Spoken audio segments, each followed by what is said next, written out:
Olá, está começando mais um episódio do Porta Estreita. Quem fala aqui é Alberto Júnior e hoje nós vamos comentar um pouquinho mais a respeito da lição da Escola Sabatina, uma lição tão especial, uma lição tão importante que temos aprendido muitas lições. Eu particularmente tenho gostado bastante desta lição desse trimestre porque o autor ele consegue transmitir para nós assim o conhecimento do livro do Êxodo e as lições práticas para a nossa vida de uma forma muito clara e objetiva. E hoje nós vamos, na verdade essa semana, nós vamos iniciar aí a lição de número 11, que tem como título Apostasia e Intercessão. O verso para memorizar está em Êxodo capítulo 32, o verso 31 e o verso 32, que diz assim: Moisés voltou ao Senhor e disse: o povo cometeu grande pecado, fazendo para si deuses de ouro. Agora, pois, perdoa-lhe o pecado, ou se não, peço-te que me risques do livro que escreveste. Moisés, um grande líder, um homem que tinha um relacionamento pessoal com Deus, um homem que buscava obedecer à vontade de Deus, e agora ele se ausentou do acampamento de Israel por 40 dias. Então veja a importância de um líder dentro do contexto ali da obediência, do contexto ali de fazer a vontade de Deus. Moisés ele sempre buscava levar para o povo a vontade de Deus, as ordens de Deus, e agora ele se ausenta por 40 dias, ele sobe ao monte para receber ali as tábuas dos 10 mandamentos, e o que aconteceu? O povo se afastou de Deus e adorou um ídolo, um bezerro de ouro. Eles pensaram que Moisés havia morrido lá no monte, e agora eles começam a querer um Deus de ouro, um bezerro de ouro. E depois de tantos sinais e milagres, como que o povo pôde fazer isso com Deus? Esse episódio é um episódio que me faz refletir bastante, porque o povo havia visto os milagres de Deus, havia visto como que Deus havia cuidado de cada detalhe, e agora eles se juntam dizendo o seguinte: olha, nós precisamos de um Deus para estar no nosso meio, um Deus do nosso jeito e da nossa forma. E eles agora então fazem um bezerro de ouro para poder adorar. Poderia haver muitas respostas, em relação à atitude do povo, e provavelmente alguma verdade nelas. Será que os hebreus eles não compreendiam quem Deus é? Ou aquelas experiências com Ele foram ofuscadas por seus desejos pecaminosos? Eles não valorizaram o que Deus havia feito por eles, mas em vez disso, achavam que mereciam tudo aquilo. O entendimento deles estava distorcido, manchado por sua antiga mentalidade pecaminosa. Eles eram ingratos em relação às ações misericordiosas de Deus. Eles se esqueceram dos atos poderosos de Deus. Ou tudo poderia ser atribuído à liderança fracassada de Arão? Afinal, o Senhor estava muito irado com Arão e queria destruí-lo. Deus havia visto o que o povo fez e Deus estava irado. Deus estava ali querendo destruir o povo. E Moisés ele intercede por Arão e também por todo o povo. Então, sejam quais forem as razões para essa terrível apostasia do povo de Israel, quais lições nós aprendemos com ela? Não apenas sobre a pecaminosidade humana, mas sobre o amor gracioso de Deus por nós, apesar de nossa natureza pecaminosa.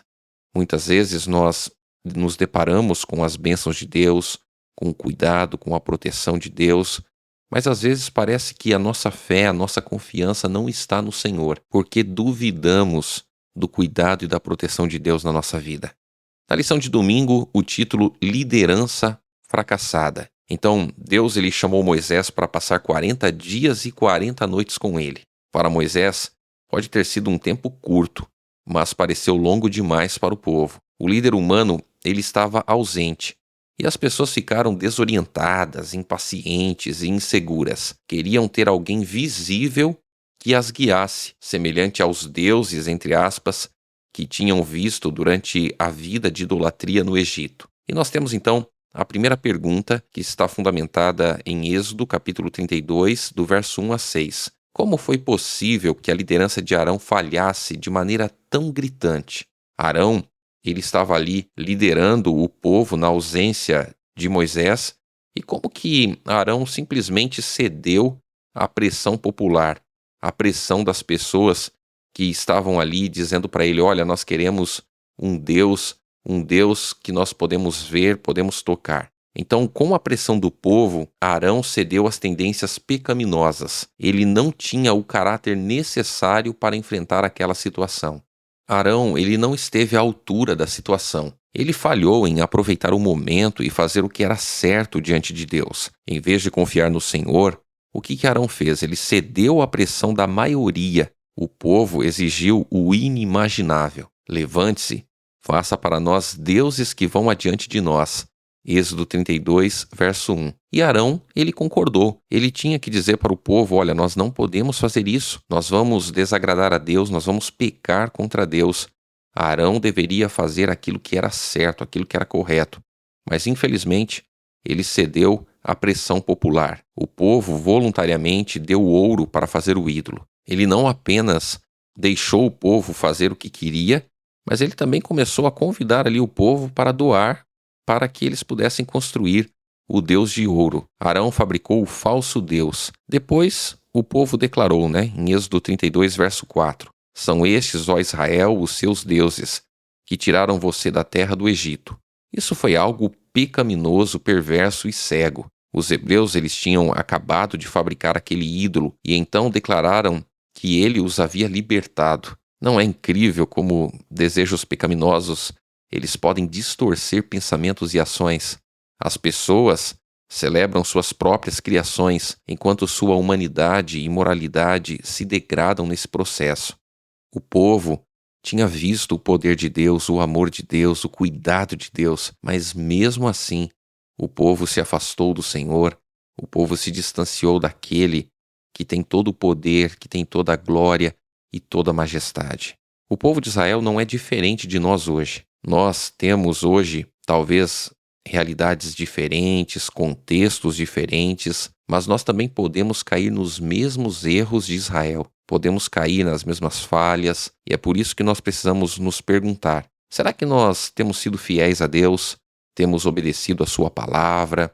Ou será que temos, em nossa vida, buscado fazer deuses para nós e substituir no lugar de Deus?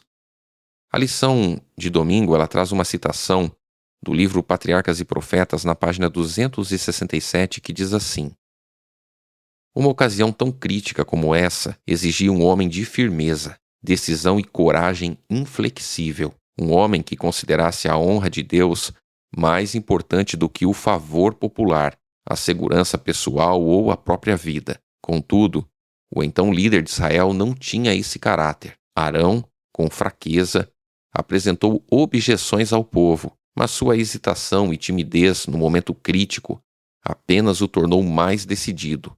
O tumulto aumentou, um frenesi cego e irracional pareceu se apoderar da multidão. Houve alguns que permaneceram fiéis ao seu concerto com Deus, mas a maior parte do povo aderiu à apostasia. Arão temia pela própria segurança, e em vez de se manter firme, defendendo com nobreza a honra de Deus, rendeu-se às exigências da multidão. Aqui nós podemos então notar que Arão, ele não foi firme, ele foi um líder fraco, um líder que simplesmente fez aquilo que o povo queria que fosse feito. Ele ficou pensativo em relação à sua segurança pessoal, à questão da sua própria vida, e ele não confiou na vontade de Deus. E como que Arão, um líder de Israel, pôde ter sido tão fraco? Você já parou para pensar nisso? Como que ele, que estava ali também vendo o poder de Deus, vendo a atuação de Deus, ele foi um líder tão fraco? De que maneiras ele deve ter buscado justificar em seu próprio coração as ações terríveis que estava cometendo?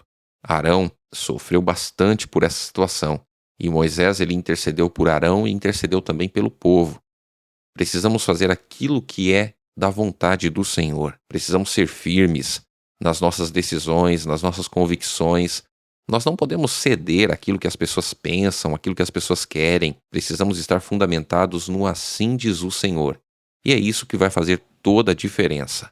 Chegamos então na lição de segunda-feira, Idolatria e o mal. E nós temos aqui o texto de Êxodo, capítulo 32, verso 6. A segunda pergunta que diz assim: quais foram as consequências da idolatria dos israelitas? A resposta é que os ídolos, criados pelos seres humanos, não podem ver, ouvir, falar e etc. Quando os israelitas eles adoraram o bezerro de ouro, eles se rebaixaram ao nível do seu ídolo. O bezerro de ouro ele se assemelhava ao deus touro egípcio, chamado Apse, ou a deusa vaca Hathor. Essa foi uma transgressão flagrante do primeiro e do segundo mandamentos, em Êxodo 20, do verso 3 ao verso 6. Tal violação não poderia ficar impune, pois rompia abertamente o relacionamento dos israelitas com o Senhor vivo. Em vez de adorar ao Criador, eles adoraram sua própria criação, que não podia ver, não podia ouvir, não podia cheirar, falar, proteger, amar ou liderar. A ordem da criação foi invertida. Em vez de reconhecer que tinham sido criados à imagem de Deus, eles fizeram um Deus, nem sequer a sua própria imagem, o que já seria ruim o suficiente, mas a imagem de um animal. Era esse o Deus a quem desejavam servir? Com isso, eles pecaram gravemente contra o Senhor. E a terceira pergunta diz assim: de que maneira a apostasia do bezerro de ouro reflete o que está escrito em Romanos capítulo 1, do verso 22 ao verso 27? A resposta é que a idolatria ela tira de Deus o lugar que pertence a Ele, levando a todo tipo de pecado. A idolatria nega o entendimento teológico de que Deus é Deus e ser humano é ser humano. A idolatria apaga a distinção que existe entre Deus e a humanidade, rompendo a conexão com Ele. Seja flagrante e aberta ou oculta no coração, a idolatria rapidamente rompe nosso relacionamento com o Senhor e leva a um círculo vicioso de degradação moral que só piora com o tempo. Não é de admirar o que aconteceu no dia seguinte. Depois de oferecer sacrifícios ao ídolo, eles começaram a se divertir, realizando o que Ellen G. White ela descreveu como uma imitação das festas idólatras do Egito. We all know that feeling. You finally manage to get away on vacation and the worrying starts. Will that bogus "beware of dogs" sign keep your home safe? What about that fake camera you set up? And will someone finally find your old hide and key rock? That's where ADT comes in. All that stuff, it's safe-ish. It seems fine when you don't really think about it, but you know it truly doesn't work. Instead, ADT provides security solutions that keep you actually safe, giving you real peace of mind. Because vacation is supposed to be, relaxing. Don't settle for safe-ish. Visit ADT.com today to learn more.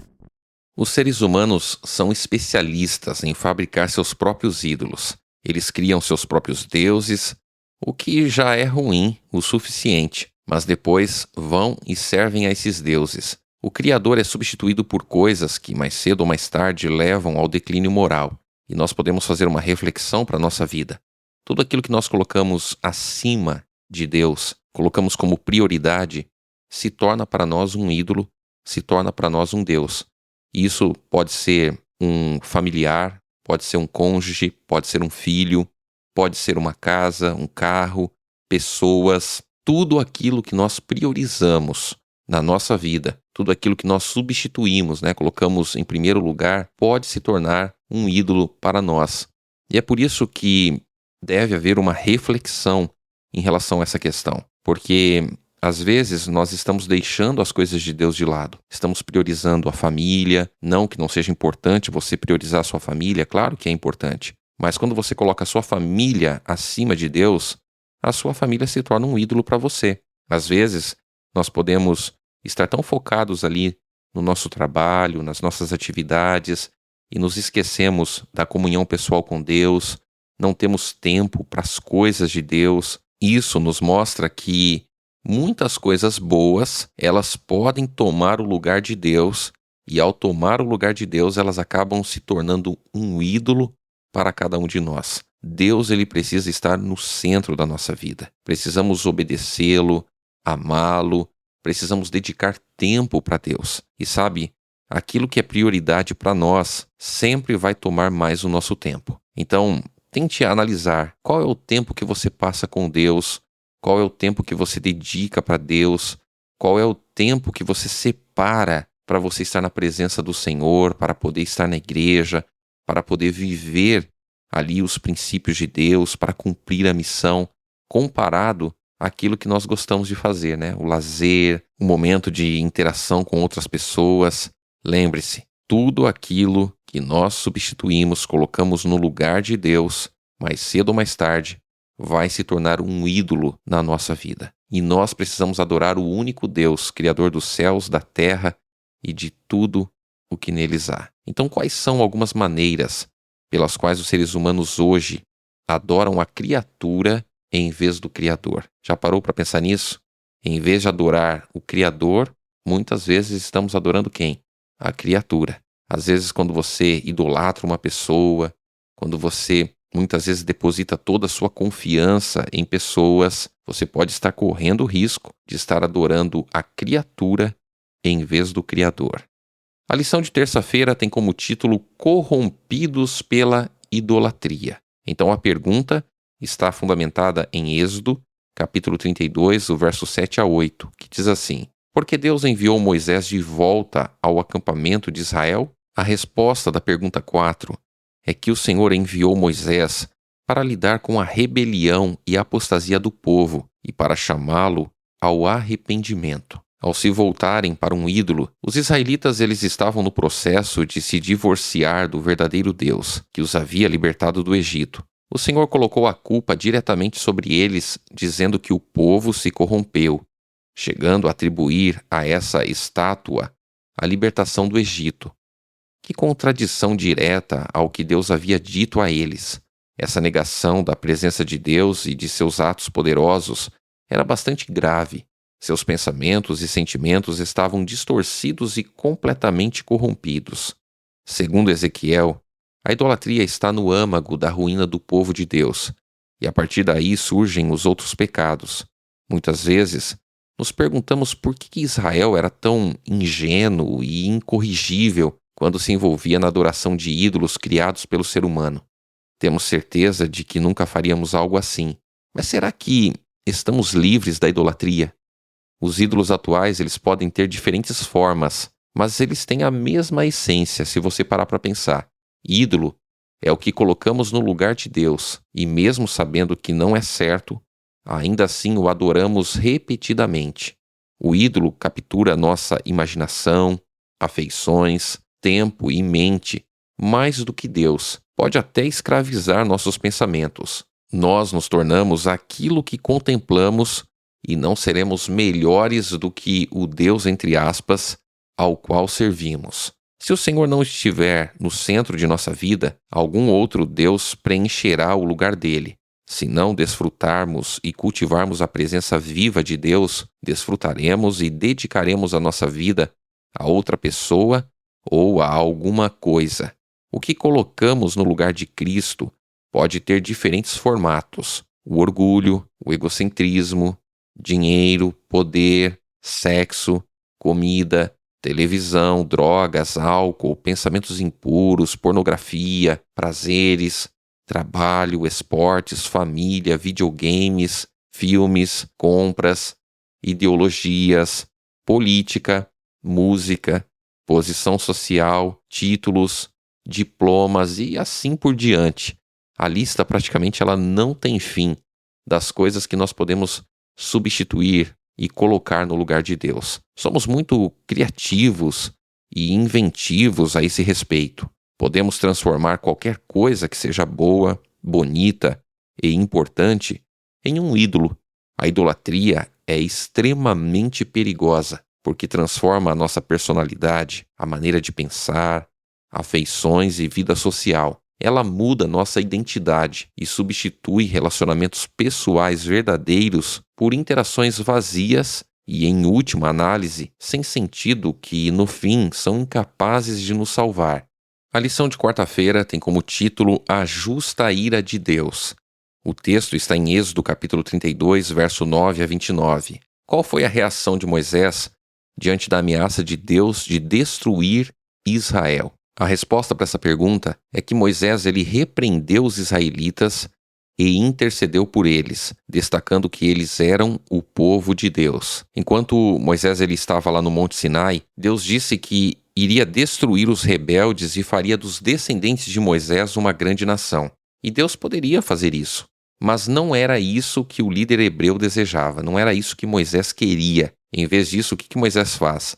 Ele implorou ao Senhor, enfatizando que os israelitas não eram o povo de Moisés, e sim o povo de Deus. Quem os havia tirado do Egito não foi Moisés, mas Deus, e por suas obras poderosas. Então, o que Moisés faz? Moisés ele suplicou ao Senhor, mencionando as promessas feitas aos patriarcas. Ele estava agindo como intercessor entre Deus e a humanidade. Depois que o Senhor mudou de ideia quanto ao mal que ele tinha dito que traria sobre o povo, Moisés retornou. We all know that feeling. You finally manage to get away on vacation and the worrying starts. Will that bogus "Beware of Dogs" sign keep your home safe? What about that fake camera you set up? And will someone finally find your old hide and key rock? That's where ADT comes in. All that stuff, it's safe-ish. It seems fine when you don't really think about it, but you know it truly doesn't work. Instead, ADT provides security solutions that keep you actually safe, giving you real peace of mind. Because vacation is supposed to be, relaxing. Don't settle for safe-ish. Visit ADT.com today to learn more. E não há registro de que seu rosto brilhasse na presença do Senhor, ao contrário do que aconteceria em Êxodo capítulo 34, verso 29 a 30. O rosto de Moisés provavelmente refletia sua ira. Logo que se aproximou do arraial e viu ali o bezerro e as danças, Moisés ficou muito irado. Arremessou as tábuas de pedra das suas mãos e quebrou-as ao pé do monte. Quebrar as tábuas que continham o decálogo era um sinal externo da violação de seu conteúdo. Deus não repreendeu Moisés por isso, e mais tarde, ordenou que o líder hebreu fizesse 2 tábuas para substituir as primeiras tábuas que haviam sido quebradas. O próprio Deus reescreveria os mandamentos. Moisés ele repreendeu severamente Arão por ter se rendido às exigências do povo. Arão ele tentou justificar a sua transgressão, primeiro culpando pessoas e segundo, atribuindo o ídolo a artes mágicas. Eu lancei o ouro no fogo e saiu este bezerro. O que piorou a situação foi que Arão havia sido grandemente honrado por Deus, tendo recebido inúmeros privilégios, que incluíam subir o monte com Moisés e os 70 anciãos. Que ironia sombria, não é mesmo? Ao alegar que havia ocorrido um milagre, Arão quis enganar seu irmão. Note que um pecado leva a outro, e nesse caso, a idolatria, a mentira. No entanto, Moisés não foi enganado, pois viu que o povo estava descontrolado. As consequências negativas eram evidentes, e Moisés teve que interromper a rebelião imediatamente. O que essa história nos ensina sobre o poder da oração intercessória? Quando nós intercedemos, nós podemos ver que Deus ele ouve a nossa oração. E aqui nós podemos fazer uma pergunta, né? Por quem você precisa orar? Por quem você precisa interceder? Alguém da sua família? Algum amigo? Nós precisamos interceder, orar pelas pessoas. A oração intercessória, ela tem poder. Precisamos orar mais pelas pessoas, da mesma forma como Moisés, ele orou, intercedeu por Arão e também pelos israelitas. Chegamos então na lição de quinta-feira, que continua falando aqui sobre intercessão. E temos aqui a 6ª pergunta, que diz o seguinte: até que ponto Moisés chegou em sua oração intercessória pelos pecadores? E o texto está em Êxodo capítulo 32, do verso 30 ao verso 32. A resposta é a seguinte: Moisés ele pediu a Deus que, se não perdoasse o povo de Israel, riscasse seu próprio nome do livro que ele havia escrito.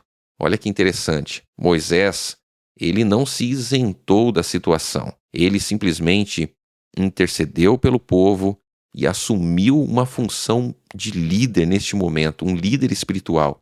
Por causa da rebelião do povo de Israel, coisas terríveis aconteceram no acampamento, incluindo a morte de muitas pessoas. No dia seguinte, Moisés declarou ao povo: vocês cometeram um grande pecado. Agora, porém, subirei ao Senhor.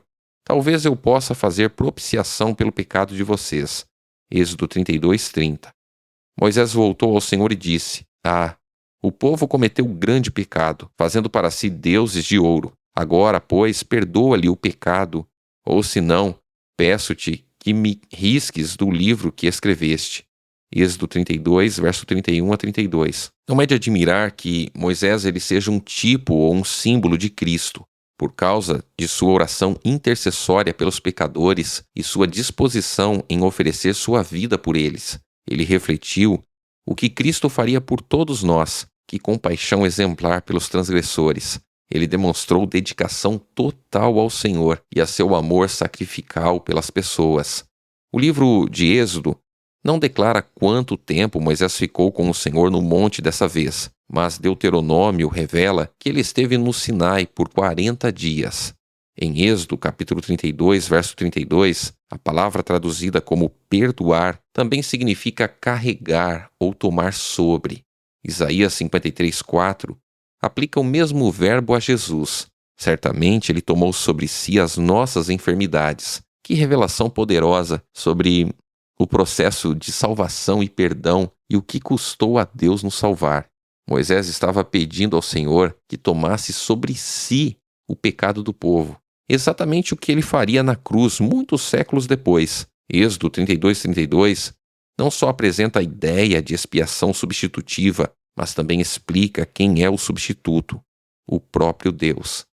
Esse texto revela como podemos obter o perdão. Deus, em Cristo, levou sobre si nossos pecados, e essa é a única maneira pela qual poderíamos ser perdoados. Essa é uma expressão poderosa do plano da salvação e uma demonstração para nós e para o universo do que custou a Deus nos salvar. Moisés ele pediu a Deus que tomasse sobre si os pecados do povo, e depois, em Cristo, ele fez exatamente isso. Como que podemos direcionar nossa mente para meditar nessa verdade extraordinária? O que ela nos diz sobre o amor de Deus pela humanidade caída? Nós não merecemos o amor de Deus. Deus ele foi o nosso substituto. Jesus morreu em nosso lugar. Ele pagou o preço do pecado que nós deveríamos pagar. Chegamos então na lição de sexta-feira, estudo adicional. A lição dessa semana, ela destacou, a obra de Deus em favor de seu povo. O Senhor, ele pode fazer em nós infinitamente mais do que tudo o que pedimos ou pensamos, o que diz Efésios 3:20. Nós não devemos nos concentrar em nós mesmos e satisfazer nossos desejos pecaminosos, porque isso leva à idolatria. Em vez disso, nossa atenção deve estar em Deus e em seu poder. É Deus quem concede a força de que necessitamos para uma vida nova e vitoriosa. A lição de sexta-feira ela traz a citação do livro Patriarcas e Profetas, na página 273 e 274, que diz assim: o amor, não menos que a justiça, exigia que o juízo fosse aplicado sobre esse pecado. Deus é o guardião, bem como o soberano de seu povo. Ele exclui aqueles que estão determinados a seguir a rebelião, para que não levem outros à ruína. Poupando a vida de Caim, Deus demonstrou ao universo qual seria o resultado de permitir que o pecado ficasse sem punição. A influência exercida sobre seus descendentes por sua vida e seu ensino determinou o estado de corrupção que exigiu a destruição do mundo inteiro pelo dilúvio. Quanto mais os homens viveram, tanto mais corruptos se tornaram. Assim seria com a apostasia no Sinai. Se o castigo não tivesse sido imediatamente executado sobre os transgressores, os mesmos resultados teriam sido vistos novamente. Deus é um Deus de amor, é um Deus de justiça. Deus é um Deus que conhece todas as coisas. E é por isso que nós precisamos entender o que é adorar a criatura em vez de adorar o Criador. Nós precisamos adorar o Criador, porque a nossa tendência é sempre querer adorar a criatura. Nós podemos ser bons administradores da terra, protegendo o meio ambiente, mas sem adorar ou idolatrar muitas vezes o planeta em que nós vivemos. Nós precisamos entender que o planeta foi criado por quem? Por Deus.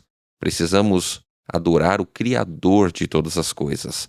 Nós podemos entender a gravidade de uma situação pelas consequências de uma ação ou pela seriedade da reação ao que ocorreu. E a pergunta: por que Moisés ordenou a execução dos que se recusaram a se arrepender e continuaram em rebelião contra Deus e suas instruções?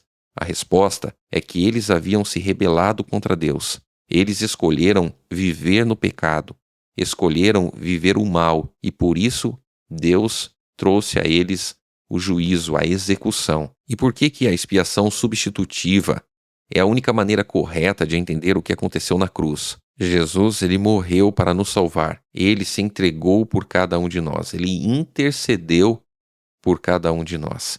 Que lição extraordinária, que lição maravilhosa, a lição desta semana. Fica aqui o meu desafio para você estudar, compreender aí o estudo da semana, pegar aí as informações, anotar, e eu tenho certeza que você será grandemente abençoado. Vamos juntos orar neste momento. Pai querido, obrigado pelo estudo da lição, obrigado por cada dia mais aprender da Tua palavra, e nós queremos, Senhor Deus, seguir o exemplo de Moisés. Nós queremos interceder pelas pessoas, mas nós também queremos fazer a Tua vontade. Ajuda-nos, Pai, a adorar cada dia mais o Senhor em nossa vida, o Senhor como Criador e mantenedor de todas as coisas, e não adorar as criaturas. Que a nossa vida seja sempre para a Tua honra e também para a Tua glória. Que a nossa vida seja sempre para poder Te adorar como o único Deus em nossa vida. Nos abençoa, nós Te pedimos em nome de Jesus. Amém. Chegamos então ao final deste episódio do podcast Porta Estreita. Muito bom poder ter aqui a sua companhia. Peço para você compartilhar aí o link com as pessoas que você conhece, com as pessoas que são importantes. É sempre muito bom a gente aprender da palavra de Deus. E o episódio do podcast é uma facilidade que você tem para ir fixando o conteúdo da lição, o conteúdo bíblico na sua cabeça aí durante toda a semana, tá bom? Que Deus abençoe bastante você e nós nos encontraremos na próxima semana. Um grande abraço e até lá!